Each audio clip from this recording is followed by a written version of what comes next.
This is a Louie Tee Network exclusive.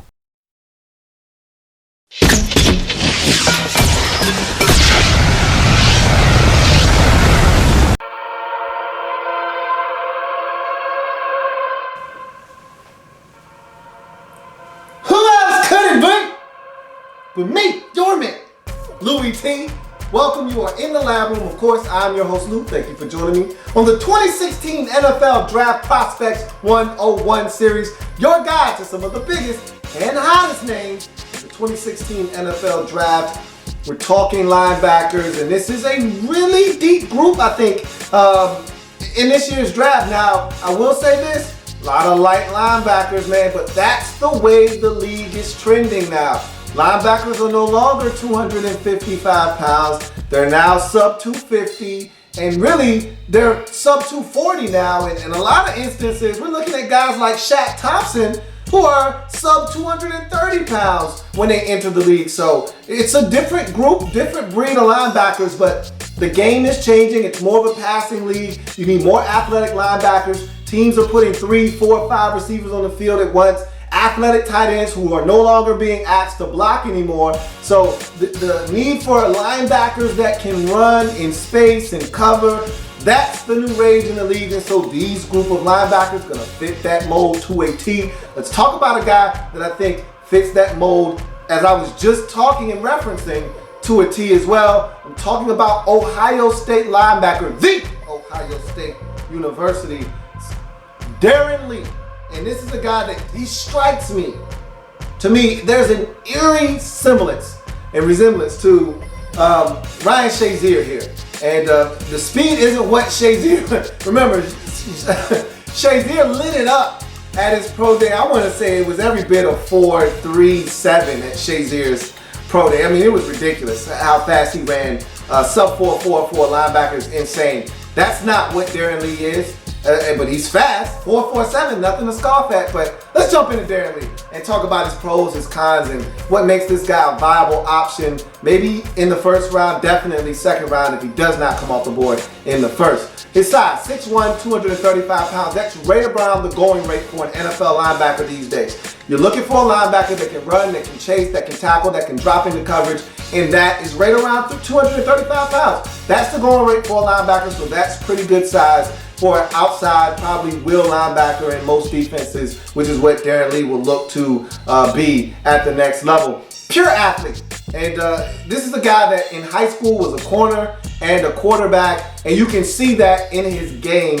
He's a guy that has no problems dropping into coverage. You can see the athleticism. You can see a guy that used to be a corner. The footwork, all of that stuff is there. So again, pure athlete you're dealing with here, and you can see that kind of lend itself to him being a guy that is comfortable being out of space as a linebacker in coverage. Speed, 4.47 speed for Darron Lee. Again, not Ryan Shazier like, but again, that is blazing fast for a linebacker. And so for him to be running that fast, that lends itself to this next pro.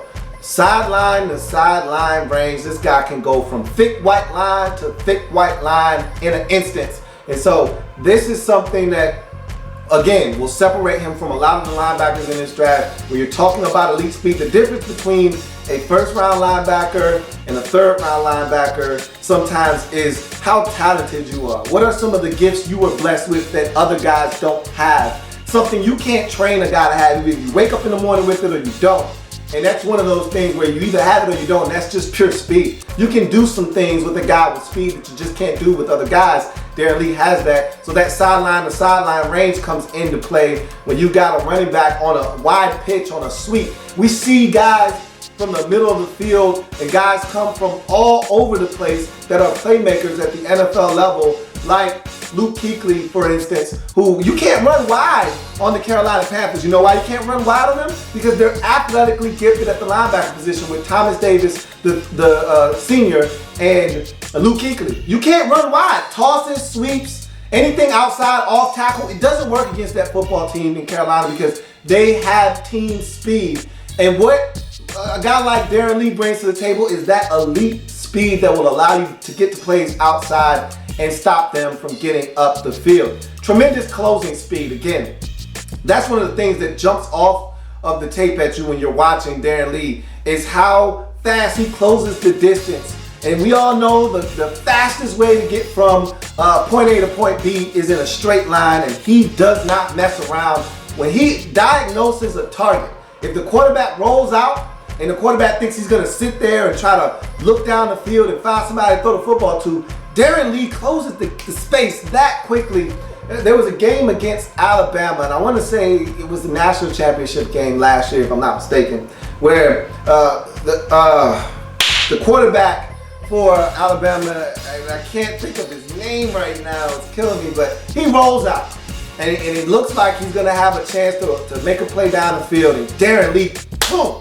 I mean, he takes off, and within a split second, he is on the Alabama quarterback. He goes down, and just like that, it's a sack. And it looked like he was going to have a chance to go up top, maybe take a shot down the field. Darron Lee was having none of it, closed the gap, got him on the ground, and that's what you get out of Darron Lee, the ability to close the distance between he and a offensive football player in an instant to really get them down on the ground and disrupt the timing of a play. Effective as a blitzer, that's something that you want to see out of your weak side linebacker, a guy that can get to the quarterback, a guy that, and I talked about closing the distance, tremendous closing speed. Again, when you're a weak side defender, they don't block you a lot of times in the NFL. They feel like, okay, that backside defender is not going to have an impact on this play. And if you have an elite athlete with great closing speed, you can close that distance quickly between you and the running back on a backside play where they don't block you because they don't think you're going to have any bearing on the play, and you come from behind and blow the play up. That's what Darron Lee can offer a football team at the next level. Effective as a blitzer. Let's get back to that pro. To me, again, when you're unblocked, you need to make the quarterback pay. Darron Lee did that very often at Ohio State. When he was unblocked, he was a menace. And I know that's not really saying much, but then again, if you don't have the speed necessary to take advantage of being unblocked, a quarterback will still be able to get the football up. Okay, so he's effective as a blitzer. He's one of those guys that when he gets up the field with that speed, he's able to dip that shoulder, get around the corner, harass a quarterback. Seen him do that time and time again on tape. 12 career sacks for a guy that's not an edge rusher, that's not a guy that puts his hand in the dirt very often. It's a lot of sacks. Okay, so Darron Lee, a guy that can and will get to the quarterback if given an opportunity to do so. Comfortable in coverage, and I kind of spoke to this earlier because of his background being an ex-cornerback in high school. You see the footwork, he's comfortable out of space, he's able to flip his hips, transition from back pedal to breaking on a football. He's able to kind of feel his way through a drop and not really be one of these guys that's mechanical, that has to actually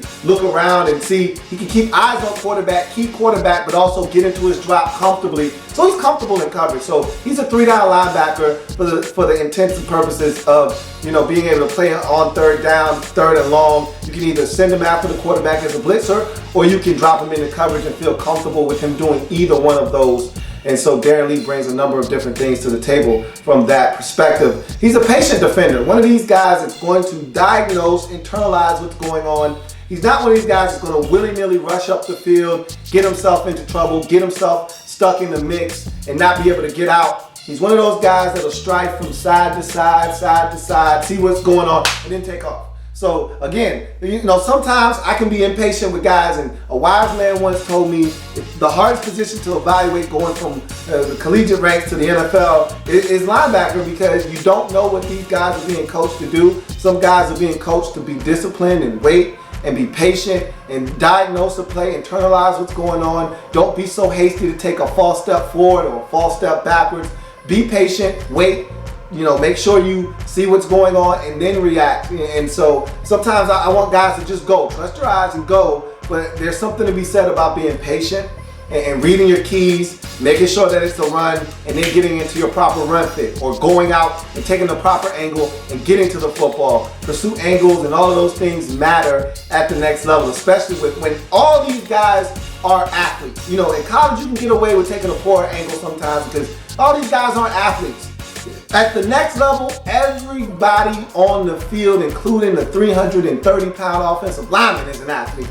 So you got to make sure you take proper angles, and that's his last pro. Good pursuit defender, very good pursuit angles. I think he does a great job of taking his time, diagnosing the play, and then taking the proper angle. With that speed, you put those things together, you're getting a ball carrier on the ground, and that's what you get out of Darron Lee for the most part when he is on the field and unblocked. Let's go to his cons, and I talked about him being unblocked, but what happens when he's not unblocked? What happens when he's contacted, when somebody who's physical gets their hands on Darron Lee and puts paws on him? What happens then? That's my biggest issue with Darron Lee and these lighter linebackers. And let's talk about his cons. Sticky defender. To me, and when I say sticky defender, what I mean is when a guy puts his hands, a blocker, whether it's a fullback, an H-back, a tight end, a guard, a tackle, whomever, whenever they put their hands, if they're physical, if they're a guy that dedicates themselves to blocking, and they lay hands on Darron Lee, he's not shedding that defender, period. End of discussion, okay? And there were too many times on tape where I'd see the guy kick him out of a play or get his hands and seal him and seal the edge. So whether Darron Lee is here and the play is going right off tackle and that guy comes out and that lead blocker is a big fullback or a big tight end, and he comes and he puts his paws on Darron Lee, and Darron Lee is not disengaging from that block and getting into the play. Or it's a pulling guard, or it's a tackle, and they come outside and they kick him out, and he should be there. And sometimes you got to give up your body and say, all right, I see this big guard or I see this big tackle coming to get me. I'm going to cut his legs. I'm going to sell out for the team. I'm going to get in the way. I'm going to blow this play up. Darron Lee is like, nah, man, I'm going to shuffle out here. I'm going to let him kick me outside, and somebody else is going to have to make this play because I can't do it. He's a sticky defender. If a guy that is physically imposing gets their hands on Darron Lee isn't getting off of the block, and that worries me at the next level. Needs to be more physically built, and he needs to be more stout at the point of attack. And to me, that kind of lends itself to him being a sticky defender. If he's a little bit more, and this is to me where the biggest discrepancy, forget about the speed for a second, the biggest discrepancy between he and fellow teammate Ryan Shazier, or I don't even know if he was with Shazier, because Shazier was 2 years ago. The difference between he and fellow Ohio State alum Ryan Shazier is Shazier played with a level of physicality that is unmatched by Darron Lee. Okay, Shazier will come into a hole knowing good and well he's not making a tackle, but he will blow somebody's ass up. Okay, there was one play last, matter of fact, playoff game versus the Cincinnati Bengals, and right by the goal line, and Shazier absolutely rocks an offensive lineman, blows the play up. They don't get in, do the Cincinnati Bengals on that particular play. Shazier was an animal in that game, in that win, that controversial win over Cincinnati in the playoffs. And we saw the hit on the running back out of the backfield that caused the fumble. Shazier is just a physically built machine. I mean, you look at his body, it's cut. And you think of, and that was the discussion when Shazier, if you remember, that was the discussion when Shazier came out was, oh, he's not big enough, he's too small, he's gonna get beat up at the next level. Shazier he's always injured. Now again, he's one of those high maintenance vehicles, okay? He's a Range Rover, he's a Jag, he's a BM. You gotta put him in the shop. Any little thing that happens, hamstring, whatever, any soft tissue injury, he's in the shop for a couple of weeks. But when his ass gets out and that horsepower gets revved up, he's off and he's hitting somebody and he's hitting them with aggression. You don't get that from Darron Lee, okay? That level of aggression, that shock and awe in his hands, that violence, you don't get it from Darron Lee. It doesn't exist. Backside slacker. That's my last con. That I cannot stand, okay? For all of the athleticism that Darron Lee possesses, when he's on the backside of a play that's not a run play, literally like he's coming off as a free rusher on the edge, if he's off in coverage or something on the backside and it's a run away from him, instead of him hustling to the football, even though the play ran away from him, he'll jog, low. He's a slacker on the backside of plays. And there are a couple of times where the play almost broke out, and had he been a step or two earlier, none of that would have even mattered. He would have been there to clean it up when other defenders on his team missed, or they over pursued and got blocked or whatever. But instead he's jogging and he's loafing backside, and next thing you know, play bust out the backside, the other side, front side, and he should be there to clean it up, and he's not. So it reminds me of what happened with a rookie for the Redskins this year, Preston Smith. The players, all the veterans and the players on defense got on him because there was a big run versus New Orleans Saints where Mark Ingram gets the football. It's a play to the outside. It looks like it's going to be stopped for about a 3-yard gain. And Mark Ingram somehow breaks through the pile, gets all the way up the sideline, and I'm literally runs for about a 63-yard gain down to the 1-yard line. And if Preston Smith had been hustling the entire play, he would have been there. That play would have been a 3-yard, 4-yard gain max, and it would have been next snap. Instead, he was jogging, he was loafing, he thought, oh, those guys got it. They don't got it. Next thing you know, Mark Ingram's up the sideline for a 64-yard gain. Okay, could have been avoided had he just hustled. And they got on him, and from that point on, he hustled. That's the same thing I see with Darron Lee. And hopefully, he didn't have to wait till somebody breaks off a big run where he could have been that last line of defense that stopped him from even getting that big game had he been hustling the whole time. I'd like to see him hustle on the backside of plays and not be a backside slacker. But that's it for me, and that's it for Darron Lee. If it happens in the National Football League, whether big or small, we cover it all here in the lab. We'll come back and join me as I continue to break down anything and everything in the National Football League. I got more L.B.s to break down, man. Want y'all come on back so we can break it down. Break them down. See you next time. There's plenty more where that came from. While you're here, subscribe to the channel. If you want more Louie Tee, be sure to follow me on Twitter at @InTheLabRoom, or you can like the Facebook page at In the Lab Room. That's In the Lab Room on Facebook and at In the Lab Room on Twitter. Don't forget, subscribe to the channel if you haven't already done so.